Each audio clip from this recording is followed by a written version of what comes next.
你掉钱眼里了？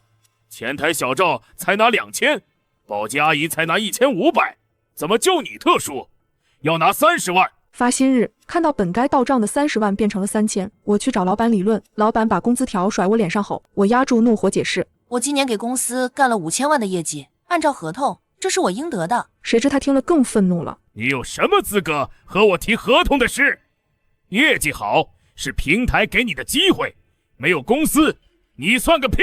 别跟我提业绩，我看的是态度。别人拿2000都感恩戴德，你拿这么多了还敢来质问我，真是不像话！再敢提钱，这3000我也给你扣了。良久后我点了点头，行，3000就3000。老板资本家当久了，大概不知道花香蕉的钱只能请到妈喽。我弯腰道歉，周总教训的是我不懂事，太计较个人得失了。周磊愣了一下，似乎没想到我滑跪的这么快，随即他脸上露出笑容，重新坐回椅子上。这就对了嘛，年轻人眼光要放长远，不要盯着眼前这点蝇头小利，好好干，公司不会亏待你的。我点点头离开了办公室，转身的瞬间，我拿出手机，把那条银行短信截了个图。从这一秒开始，多出一份力都算我输。回到工位，周围的气氛有些古怪，背后传来销售2组主管王强的阴阳怪气。有些人啊，真把自己当个人物了，离了平台，谁认识你是那颗葱？旁边几个平时跟我的小销售也附和着低笑。奖金都被扣光了，到手3000都不如实习期，拽得跟258万似的。是周董看得起你才教训你。若是以前，我定会拿业绩甩他们脸上，但现在我只是强压下心头的恶心，一言不发。我看了看时间，下午5点01分，公司规定是早9晚5，但实际上我从来没有在8点前下过班，甚至经常加班到凌晨。以前我觉得付出就会有回报，现在我觉得这是脑子进水。我直接开始收拾东西，把还没写完的 PPT 直接关掉。旁边的助理小李看得目瞪口呆。兰姐，你要走了？我点了点头。下班了。小李看了一眼墙上的挂钟，又看了看我，压低声音跟我说，周总刚刚在群里发消息，说6点要开复盘会。我淡淡的说，那你开吧，公司规定5点下班，现在5点01分，我属于合法休息时间。说完，我在小李惊恐的注视下，大步走向打卡机。刚好周磊从办公室出来，正好看见我背着包站在电梯口，他那张脸肉眼可见的黑了下来。安澜，你去哪？电梯门开了，我回过头，一脸无辜的看着他说道，周总，下班了呀。周磊的声音瞬间拔高了8度。什么下班？复盘会还没开，明天的客户方案你写完了吗？在这个节骨眼上你敢走？我按住电梯开门键，平静地说，周总，您刚才教育我，别老觉得自己特殊，要多跟前台小赵和保洁阿姨比一比。我深刻反思了一下，觉得您说的太对了。小赵每天5点准时下班，保洁阿姨也不用懂什么商业复盘，至于复盘会这种大事，我这种工资的人就不在你面前碍眼了。说完，我松开手，电梯门缓缓合上，背后传来周磊的咆哮，安澜，你反了天了，明天要是交不出方案，你给老子卷铺盖滚蛋！滚蛋，想得美！我要是现在走了，那30万就真的打水漂了。他无非就是舍不得那笔奖金，想找个理由开除我。可惜啊，周磊，我们做销售的最擅长的就是揣摩人心和耍流氓。第二天，我是踩着点准时进的公司，周磊就站在前台，阴沉着脸，看见我进来，他冷哼一声，安大小姐架子挺大呀，踩点上班。我笑了笑，周总早，遵守考勤制度是员工的本分，早到1分钟，那是对公司资源的浪费，毕竟公司的电费也挺贵的。周围几个同事想笑又不敢笑，憋得脸通红。周磊嘴角抽搐了一下，没接茬，直接伸出手，方案呢？昨天让你写的宏图集团年度合作方案，今天上午10点，客户就要来听汇报。宏图集团是公司今年的 S 级客户，意向金额2000万。以前这种级别的方案，我至少要熬3个通宵，做几10页的数据分析，还得把甲方的老板喜好摸得一清二楚。但现在嘛，我只说了句发您邮箱了。周扒皮狐疑地看了我一眼，转身回了办公室。不到3分钟，办公室里传来了周磊的咆哮声，安澜，你给我滚进来！我一脸无辜地问，怎么了，周总？周扒皮指着电脑屏幕，气得手指都在发抖。这就是你写的方案？写的什么狗屎玩意？屏幕上是一份只有5页的 PPT， 内容全是看着挺高大上，实则全是废话。我淡定地说，周总，这方案怎么了？逻辑清晰，用词高端，很符合啊。你管这叫方案？周扒皮把鼠标砸在桌上，数据分析呢？竞品对比呢？执行细节呢？全是空话套话。我一脸无辜地摊手。周总，3000块的工资，您能指望买到什么深度分析？而且，您昨天不是说了吗？平台最重要。咱们公司平台这么大，难道还搞不定一个客户？还需要我那些微不足道的数据分析？周磊气得脸色发紫，捂着胸口指着我。你真的气死我了，安澜，你这是消极怠工，这是严重违纪，我现在就能开除你。我不仅没慌，反而还贴心的给他拉开了椅子。周总，消极怠工的定义是拒绝工作，但我完成了工作啊，方案我也交了，我也按时打卡了。至于质量嘛，这就是能力问题了。您要是觉得我不胜任，可以请出具我不胜任的证据，直接开除，那是违法解除劳动合同双倍赔偿金哦。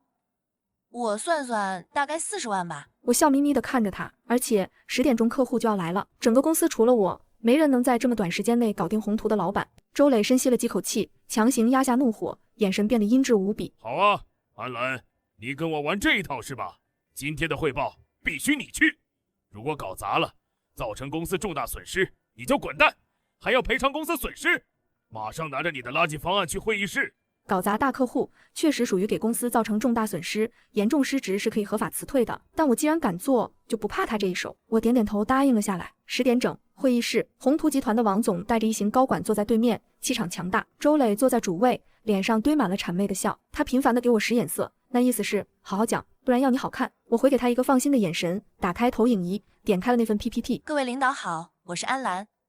关于这次合作，我们的核心理念都在图片里了，请大家花5分钟自行阅读一下。说完，我直接坐下，拿出手机开始刷视频，全场死一般的寂静。5分钟后，宏图的王总忍无可忍，把笔往桌上一甩。周总，这就是你们的诚意，这就完了。周磊冷汗瞬间下来了，慌乱地站起身。误会，王总，这是我们安主管，他可能拿错版本了。安澜，你还不快解释？我抬起头，一脸迷茫且无辜。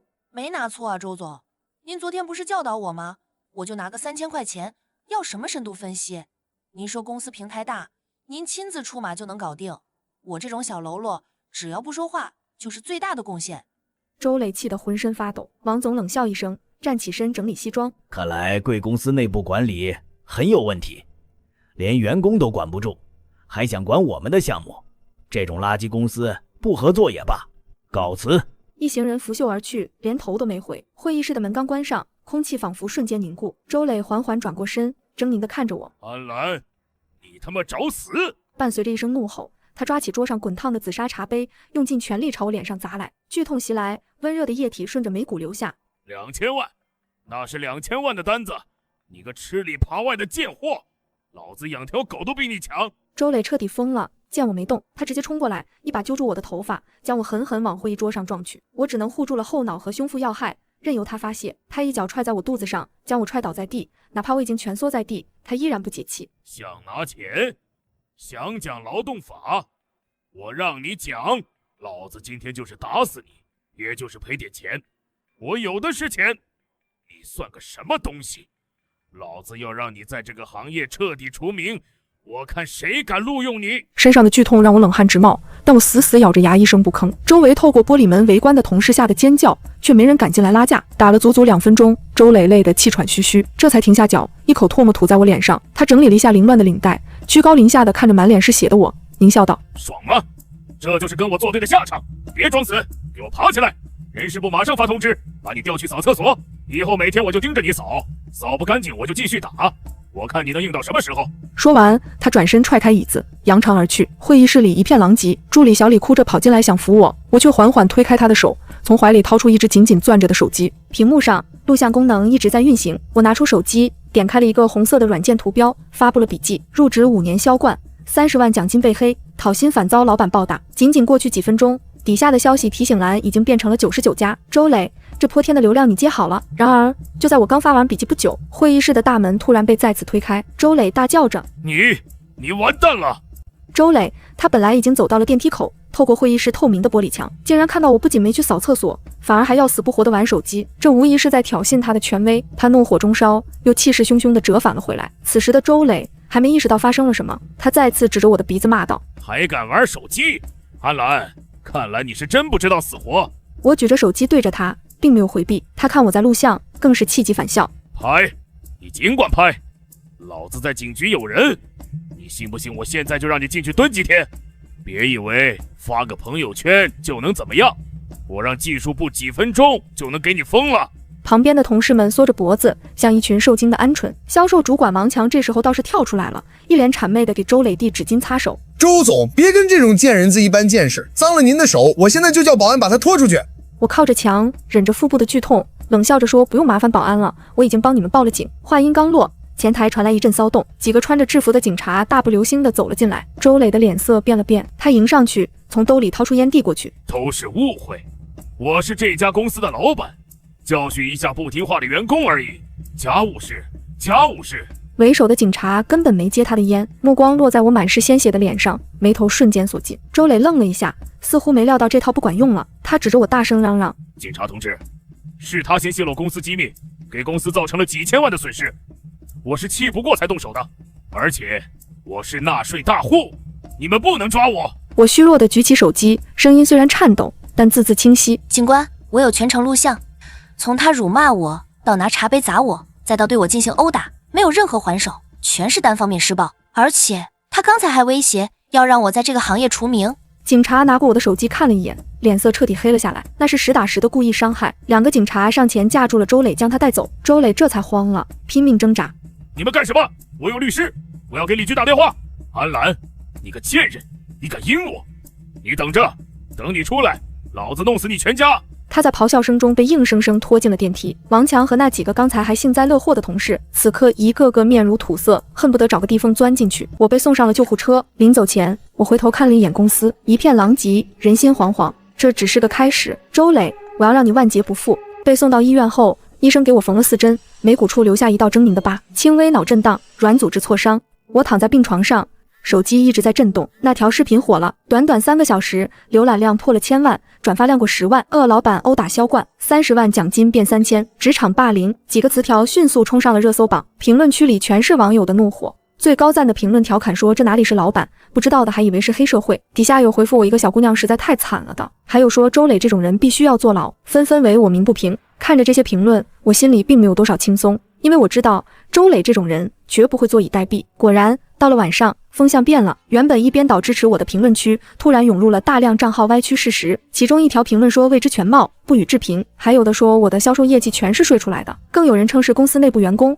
说我的手脚不干净，贪污公款被老板发现了才挨打的。此时就有不知名网友附和说，虽然打人不对，但这种吃里扒外的员工也确实该打。紧接着，几个所谓的大户开始发文爆料，文章里贴出了几张模糊不清的照片，是我和几个男客户吃饭的场景，配文极具煽动性，揭秘销冠背后的桃色交易。文章里绘声绘色地描述我如何利用身体换取订单，甚至暗示我和周磊也有不正当关系。这次是因为分手费没谈拢才撕破脸。更恶心的是，视频里出现了熟悉的面孔，王强。他对着镜头，一脸痛心疾首。安澜啊，其实平时工作挺散漫的，经常迟到早退。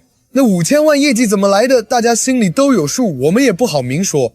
周总平时对他像亲妹妹一样，这次也是因为他故意搞砸了几千万的大单子，周总也是恨铁不成钢才动了手。看着屏幕里王强那张颠倒黑白的嘴脸，我气得浑身发抖。为了讨好老板，他们可以毫无底线地往我身上泼脏水，刚才还是受害者，转眼就成了人人喊打的不要脸的人。甚至有不明真相的网友开始私信骂我是该死的女人，活该被打。更有人说我为了钱连身体都卖，现在装什么可怜虫，绝望像潮水一样涌来。我死死攥紧手机，这就是资本的力量吗？黑的能说成白的，受害者能变成加害者。就在我气得快要窒息的时候，病房门被推开了，进来的是公司的 HR 总监李姐。平时在这个公司，她算是对我比较客气的人，但此刻她手里拿着一份文件，脸上挂着职业性的假笑。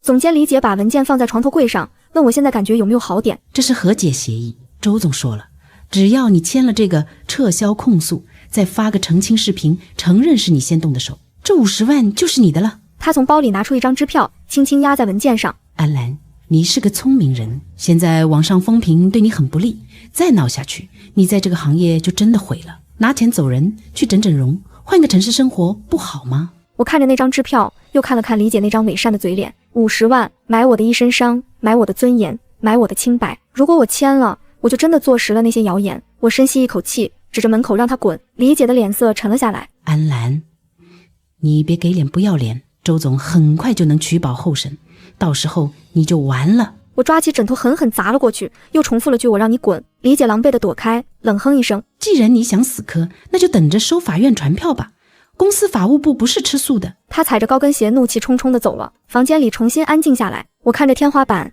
眼泪终于忍不住流了下来。既然你们要玩大的，那我就陪你们玩到底。我擦干眼泪，拨通了一个号码。你好，是税务局吗？我要实名举报。举报电话刚挂断，手机的震动几乎没停过，屏幕上是无数条陌生号码的短信，有咒骂，有威胁，也有自称记者想采访的。我统统没回，只是把那些最恶毒的截图保存下来。证据永远不嫌多。就在我准备联系律师时，一个本地的陌生号码打了进来，我犹豫了2秒，还是接了。安小姐，我是宏图集团的王震。那个声音透过听筒传来，低沉平稳，却让我瞬间绷直了背。昨天在会议室里冷脸离场的甲方老板，此刻主动找我，我尽量让声音听起来平稳。安小姐，我是宏图集团的王震，王总。如果是为了昨天方案的事，我向您郑重道歉，那确实是我的失职，我愿意承担任何责任。他打断我，语气听不出喜怒。昨天的事我都知道了，我看了网上的视频，也看到了那些所谓的爆料。我的心沉了一下，果然连他都看到了那些污言秽语。我苦笑，喉头发紧。让您见笑了，我现在声名狼藉。王震的声音很稳。我不看那些乱七八糟的东西，我只看人看事。安小姐昨天在会议室，我就觉得不对劲。他顿了顿，仿佛在斟酌词句。一个能独立做出5000万业绩的销冠，一个能让周磊那种人又用又防的顶尖销售，他的专业素养和危机处理能力是刻在骨子里的，他不可能在那种关键场合交出那种连实习生都不如的垃圾，除非他是故意的。我被戳穿了，隔着电话，我仿佛能看见他那双锐利的眼睛。沉默了几秒，我决定不再掩饰。我听见自己的声音干涩而清晰。是的，我是故意的，因为周磊黑了我的奖金，侮辱我的人格，我觉得不配得到我用心血做的方案，更不配通过我的劳动去赚您的2000万。电话那头安静了片刻，然后我听见一声极轻的哼笑，不是嘲讽，倒像是一种了然的赞赏。王震说我够狠，宁愿自损800，也要杀敌1000。你这脾气倒是对我胃口。我心微微一跳，他话锋一转，语气严肃起来。不过安小姐，你有没有想过，你这一手不仅报复了周磊，也浪费了我的时间，消耗了我团队对你们公司的信任成本。我的心瞬间提到了嗓子眼，这才是关键。宏图集团在业内是巨擘，王震一句话足以让我在这个行业寸步难行。如果他认定我职业操守有问题，那我真的完了。我深吸一口气，忍着眉骨伤口的抽痛。对不起王总，这是我个人情绪主导下的重大失误，是我职业素养的严重缺失，对此造成您和贵公司的困扰，我表示最诚恳的歉意，并愿意承担相应的责任。他再次打断我，这次语气里带着一丝不易察觉的不耐烦。我给你打电话不是来听你背道歉模板的，那些虚的留给周磊那种人。我就问你一句话，真正的方案你有吗？我愣住了，真正的方案有，当然有。做销售这么多年，我早已养成习惯，真正的杀招永远握在自己手里，从不轻易示人。给周磊的那份午夜垃圾，是在极度愤怒和心寒下对他极致的羞辱。但在那之前，当我还在为那30万奖金熬夜奋战时，那份真正为宏图集团量身定做，足以打动王震的完美方案，就已经在我脑子里成型了8、9分，甚至在我的私人加密云盘里，还静静地躺着一份写了一半的详细框架、核心数据分析和初步执行路径。那是我习惯性的备份，是我的底牌。我回答说有。我听见自己的声音因为激动而微微发颤，王震似乎并不意外。给你3天时间，把你脑子里那个真正的完整的方案做出来发给我。如果能打动我，昨天的事我不但不追究，还可以给你一个机会。他顿了顿，每个字都敲在我心上。一个能让你彻底踩死周磊，并且干净漂亮翻身的机会。电话挂断了，我握着手机，躺在病床上，看着苍白的天花板，久久不能平静。窗外的阳光刺眼，我眼眶却有点发热。绝处逢生，天无绝人之路。周磊，你以为把我逼到墙角了？好戏才刚开场。接下来的3天，我像一台燃烧生命的机器，医生让我静卧，我却把病房当成了作战指挥部。笔记本电脑架在腿上，手机时刻插着充电宝，眉骨的伤口还在隐隐作痛，轻微脑震荡带来的眩晕感不时袭来，但我强迫自己集中精神，一边我要在疼痛和干扰中将脑子里那个庞大的方案落地、细化、打磨到极致。市场数据要最新最准，竞品分析要刀刀见血，执行策略要环环相扣，风险预案要滴水不漏。我知道王震这种级别的大佬眼光毒辣，糊弄不得。另一边，我还要分神应对网络上愈演愈烈的风暴。王强像条嗅到血腥味的猎狗，为了向取保候审的周磊表忠心，在网上上蹿下跳。他不仅持续发小作文，污蔑我靠身体上位、贪污公款、心理变态报复公司，甚至开始恶意 PS 的照片，编造我与不同客户的聊天记录。更恶心的是，他不知道从哪里弄到了我的家庭住址，并无意间泄露在了某个所谓爆料帖的评论区，后果立竿见影。我妈哭着打电话来说，家门口被人泼了红油漆，写了不堪入目的字。我爸下楼理论，差点被躲在暗处的人扔的石头砸到。深夜里还有莫名其妙的电话打到家里，接通后只有阴森的冷笑或咒骂。兰兰，你到底在外面惹了什么事啊？爸妈害怕。我妈的声音在电话那头发抖，我握着手机，指甲深深掐进掌心，才没让哭声溢出喉咙。妈，没事，是之前一个项目的竞争对手搞的鬼，眼红你女儿能干，你和爸收拾一下，先去乡下舅舅家待一阵，就当度假，等我处理完这边的事就去接你们，安抚好父母。我挂掉电话，浑身都在颤，不是害怕，是愤怒，是恨意，像冰冷的岩浆在血管里流淌。王强、周磊，还有那些躲在网络后面肆意宣泄恶意的蛆虫，你们施加给我和家人的每一分痛苦，我都会10倍、100倍的还回去。第3天深夜，窗外一片漆黑，我终于敲下了最后一个句号。一份长达87页的方案静静地躺在电脑桌面上，逻辑缜密，数据详实，图文并茂，从战略规划到落地执行，从风险管控到长期价值，无一不精，无一不深。这不仅仅是一个合作方案，更像是一份为宏图集团某个业务线量身定做的重生计划。我检查了3遍，然后郑重地点击了发送邮件，飞向王震的邮箱。发送成功的那一刻，我像被抽干了所有力气，虚脱地倒在枕头上，连手指都抬不起来，额头伤口一跳一跳的疼，但心里却一片空明。生死有命，富贵在天，我能做的已经做到极致了，剩下的交给命运，交给王震的判断。不知睡了多久，我被手机的震动惊醒，天刚蒙蒙亮，是2封新邮件。第一封来自王震，回复时间凌晨4点，只有言简意赅的2个字来谈。第二封来自法院电子送达系统，周磊的公司正式向法院提起诉讼，我是被告，案由劳动合同纠纷，诉讼请求认定我严重失职，给公司造成重大经济损失，判决我赔偿公司经济损失人民币2000万元，诉讼费用由我承担。随邮件附上的还有一份财产保全申请书的扫描件，他们申请冻结我名下所有银行账户、微信和支付宝资金，以防止被告转移财产，保障判决执行。几乎是同时，手机接连弹出几条短信：农银您的尾号3457账户已冻结，微信支付您的零钱账户功能暂时受限，支付宝您的账户余额支付功能已关闭。看着屏幕上冰冷的文字，我忽然笑了，笑得太用力，牵动了脸上的伤口，疼得我倒吸一口凉气。周磊啊周磊，你动作真快，看来取保候审也没闲着，一边在网上抹黑我，一边让法务部抓紧时间准备材料，想用一场官司和财产冻结彻底把我压垮，逼我屈服。你以为冻结了我的钱我就走投无路了？你以为一场诉讼就能让我害怕？你错了，你冻结的是安澜过去的积蓄，但你不知道安澜的未来你根本冻不住。我翻身下床，忍着眩晕感走进洗手间，镜子里的女人脸色苍白，眉骨贴着纱布，眼神却亮得骇人。我仔细的洗漱，换上唯一一套还算体面的便装，然后我拿起手机拨通了王震秘书留下的号码。你好，我是安澜，请问王总今天什么时候方便？我站在宏图集团总部大厦楼下，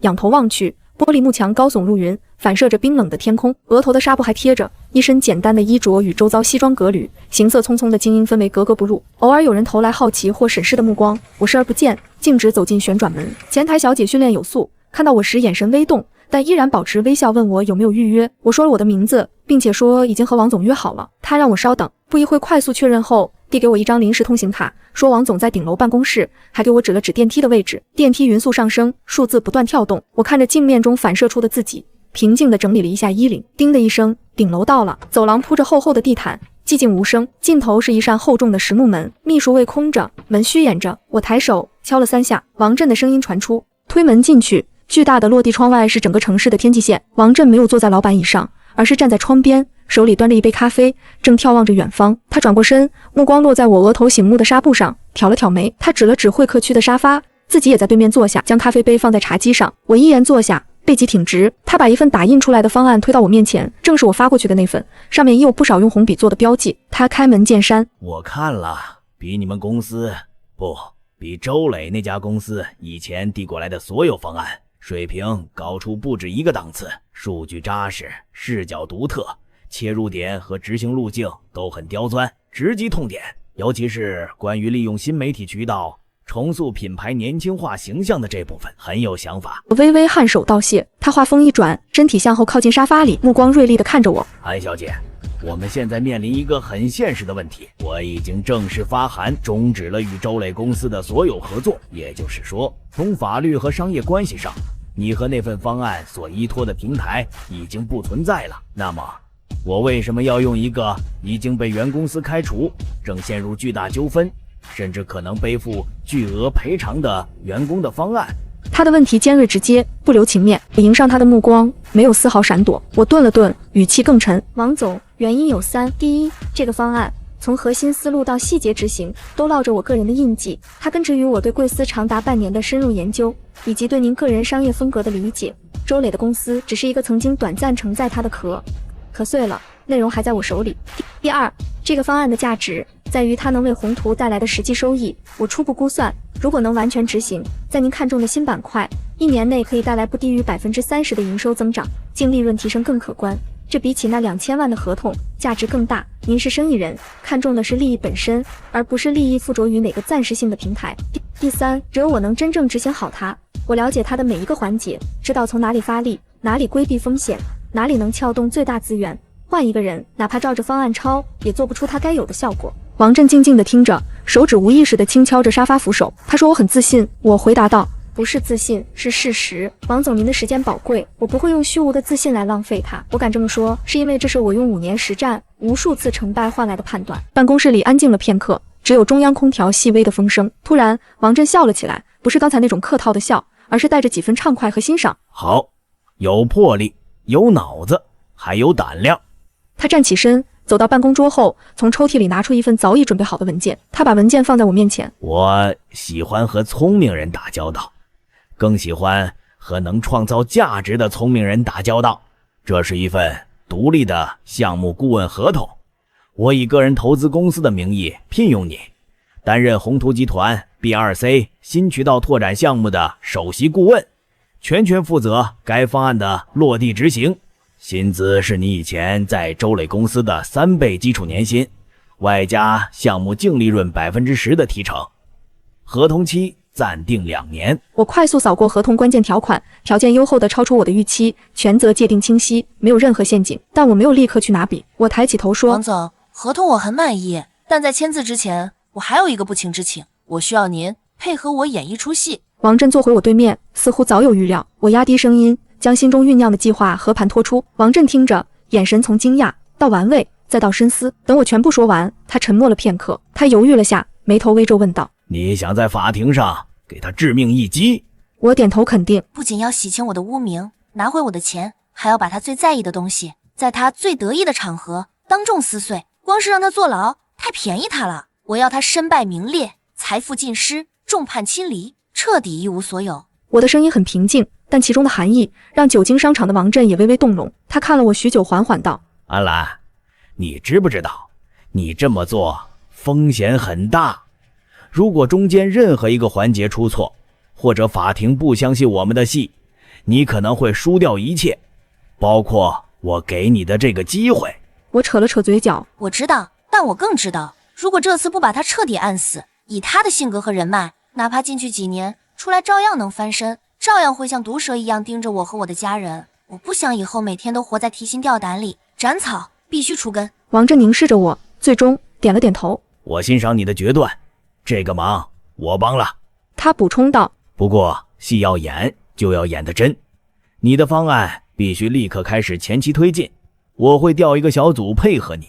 我们要让所有人看到，即使没有周磊的公司，这个项目也在实实在在向前走，并且走得更好。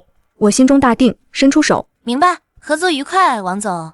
合作愉快，安顾问。王震握住我的手，力道沉稳。离开宏图大厦时，我手里多了一个崭新的笔记本电脑，一部工作手机，以及一份已经签好王震名字的合同。阳光有些刺眼，我却觉得无比温暖。刚打开工作手机，无数条信息涌了进来，除了各种骚扰和谗言，还有一条来自法院的正式通知，1周后开庭，以及周磊通过他律师发来的最后通牒短信。我看着这条短信，笑了笑，直接删除。然后我用新手机给我爸妈打了个电话。爸妈，是我，你们放心，事情快解决了，我找到新工作了，很好的老板。对，不用担心钱，你女儿厉害着呢。你们在舅舅家好好玩，等这边忙完，我就去接你们。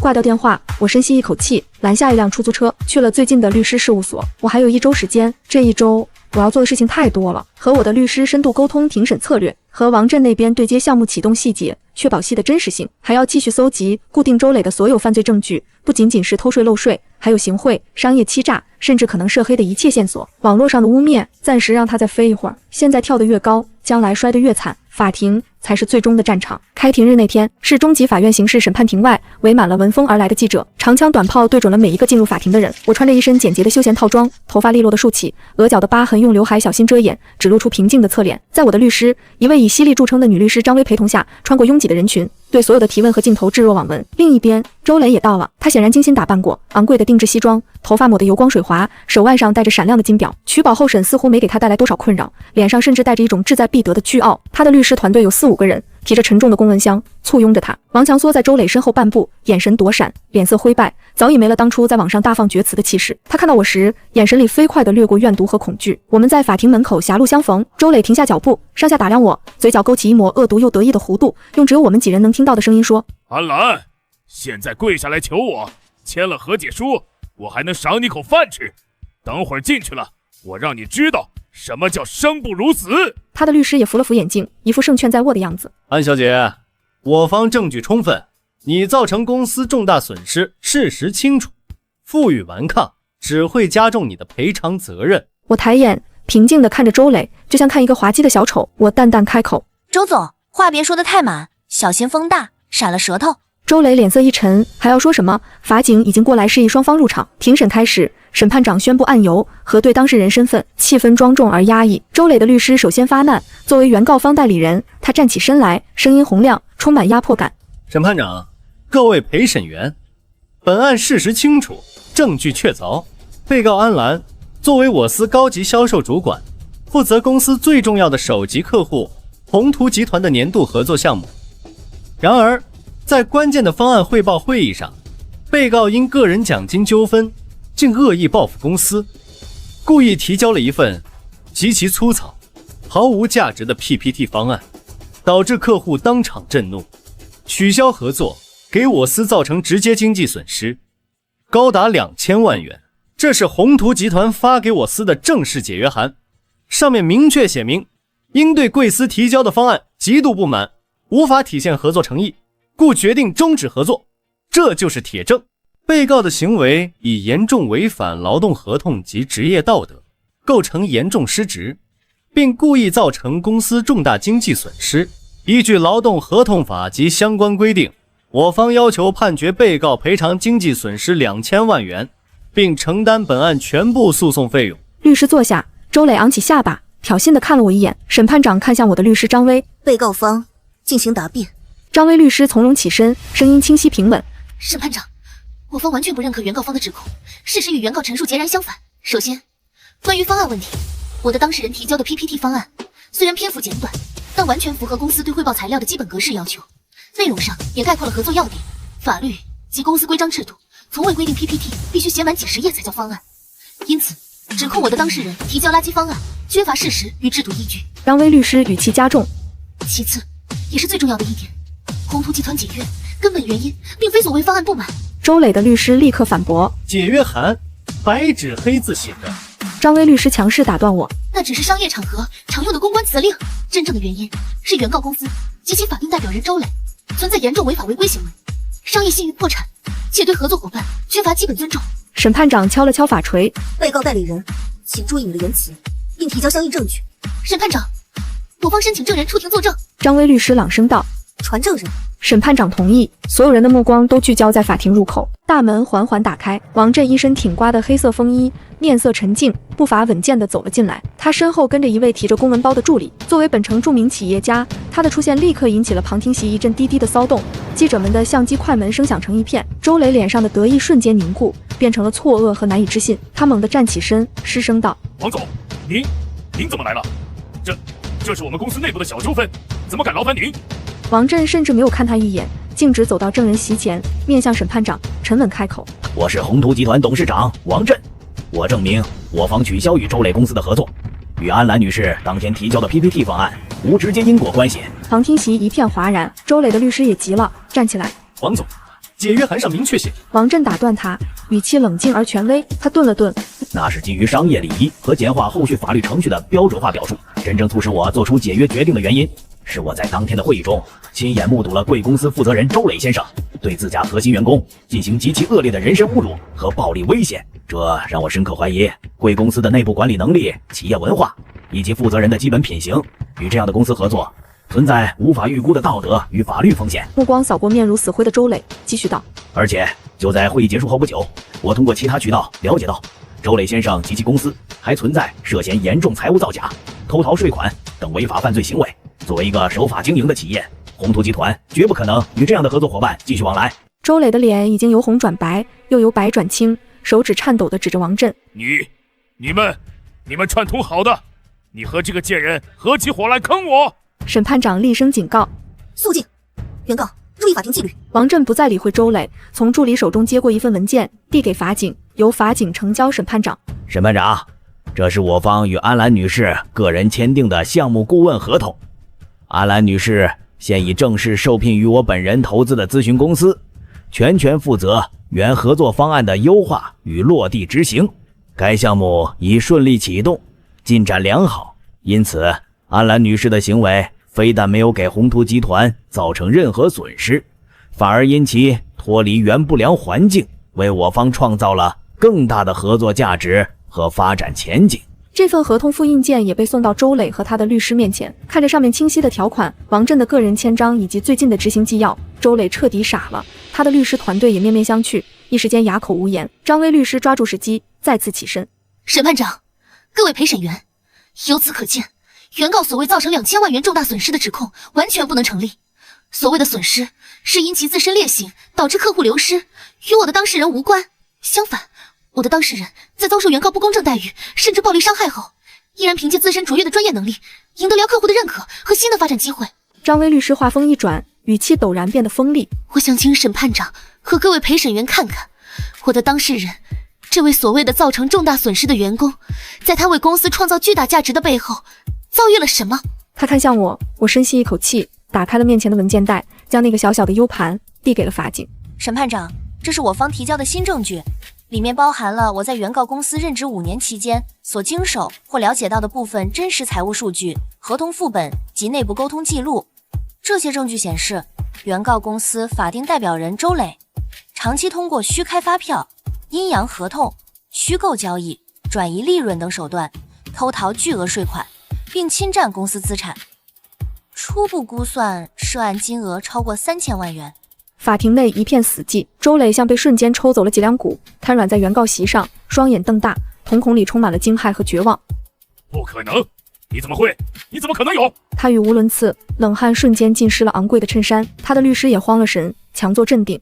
审判长，被告这是恶意诬告，混淆视听，这些证据来源不明，真实性无法确认，且与本案无关。张威律师冷冷道：“真实性交由税务和公安部门鉴定即可。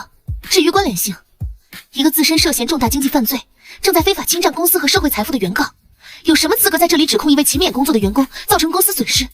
他的公司本身就是一个巨大的犯罪工具和亏损黑洞。”周磊的律师脸色铁青，一时语塞。审判长面色凝重，与左右陪审员低声商议后，敲响法锤。鉴于被告方提交的新证据可能涉及重大刑事案件，本案终止审理，相关证据材料将依法移送公安机关和税务机关进行侦查。早已守在旁边的2名经侦警察立刻走上前，亮出证件和拘留证。周磊，你涉嫌职务侵占罪、逃税罪，现在依法对你执行拘留，请配合。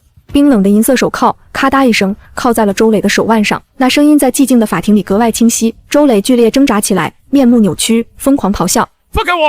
你们敢抓我！我认识李局，我每年纳那么多税。安澜，你这个臭女人，你不得好死！我做鬼也不会放过你！还有你，王震，你们合谋害我！我要告你们！他的叫骂声越来越远，被法警强行带离了法庭。原告席上只剩下彻底傻眼、抖如筛糠的王强，以及那几个面无人色、不知所措的律师。尘埃暂时落定，我缓缓站起身，看向旁听席，那些曾经熟悉或不熟悉的面孔，此刻表情各异，震惊、后怕、庆幸、躲闪。王震对我微微颔首，随即在助理陪同下低调离开。张威律师整理着文件，低声道：第一步成了，后续税务和公安介入，他很难翻身。你的民事赔偿和奖金追索，等刑事案有进展后会顺利很多。我真心和他道谢。走出法庭，外面阳光灿烂，晃得人有些睁不开眼。记者们蜂拥而上，但我已经在张威律师和法警的协助下，从侧门迅速离开。坐进车里，我看着窗外飞速倒退的街景，并没有想象中的狂喜或激动，只有一种深深的疲惫和尘埃落定后的虚无。这一仗赢了，赢得漂亮，赢得彻底，但其中耗费的心力、承受的压力、目睹的丑恶、亲身经历的暴力与背叛，种种都像刻进了骨子里。张威律师问要不要直接送我回家休息，我摇摇头，报出一个地址，去我新公司的筹备处，那边还有很多事等着我。周磊的时代结束了，但我的时代才刚刚开始。车向前驶去，汇入茫茫车流，后视镜里法院庄严的建筑渐渐远去。我知道那里面的故事还没完，王强的诽谤罪，周磊手下其他帮凶可能涉及的罪行，我被冻结资产的解封，我的名誉恢复，还有很多仗要打。但我不再是一个人了，我有法律站在我这边，有新的合作伙伴，有即将展开的事业。最重要的，我有了一颗被淬炼得更加坚硬、更加清醒的心。资本家并不可怕，可怕的是失去反抗的勇气和智慧，而我两者皆有。